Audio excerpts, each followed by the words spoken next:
Grabe na nga daw ang nangyayari sa PBA dahil ang Barangay Ginebra nakahugot na naman na mga big man, ultimo mga point guard nakakuha ulit. Well, ang mga malalaking team nga na katulad ng SMB, Barangay Ginebra at Magnolia Hotshots talagang umaatikabong matindi ang pagkakuha sa mga player o star player ng ibang kupunan. Well, marami nga nagsasabi na talo na naman daw ang ibang kupunan. Pero kung ako naman ang tatanungin, ang Barangay Ginebra fair trade nga naman ang nangyari.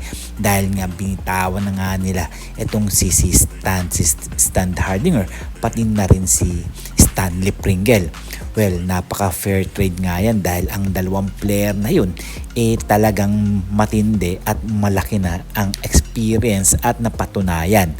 Well, ang mga player naman na sila RJ Abarrientos, pati na rin si Stephen Holt at Isaac Go mga baguhan pa lang nga sa Barangay Ginebra. Well, nakita ko nga noong practice sila medyo mga bata pa nga, medyo may hiya pa sa sarili. Well, sana nga pagdating ng laro talagang maipakita nila at kung hindi malamang mabangko rin sila katulad ng mga ibang player ng Barangay Ginebra. Well, sa tingin ko naman hindi naman siguro mababangko ito sila Isaac Go, pati na rin sila Stephen Holt at RJ Abarrientos dahil alam naman natin na itong tatlong player na to talagang pinagkakaguluhan na.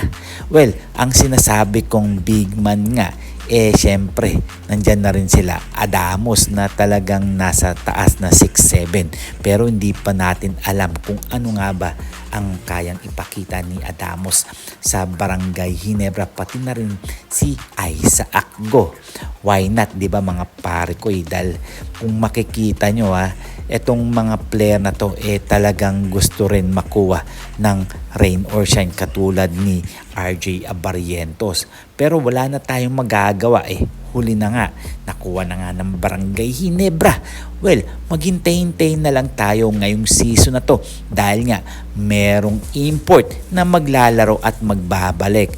At syempre, hintayin na lang natin kung ano ba talaga ang pwedeng mangyari sa Barangay Ginebra dahil nabawasan nga sila ng power sa loob. Well, siguro hanggang dito na lang tayo at huwag natin kakalimutan na mag-subscribe at huwag rin natin magkakalimutan na i-share to para at least na manalo tayo at umangat ang ating subscribers. So, see you for my next video. See you for my next vlog.